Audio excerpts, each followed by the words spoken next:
every right to be.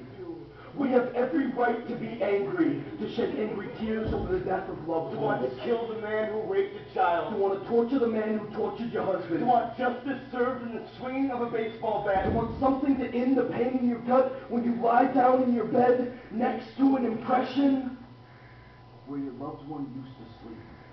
It cannot be wrong to feel anger for the murder of your people during apartheid. It can't be wrong to be upset with the person who broke your heart. Or feel hatred for the father who raised you to take hits and taught you how to hate yourself. So many people think they find forgiveness when all they do is forget.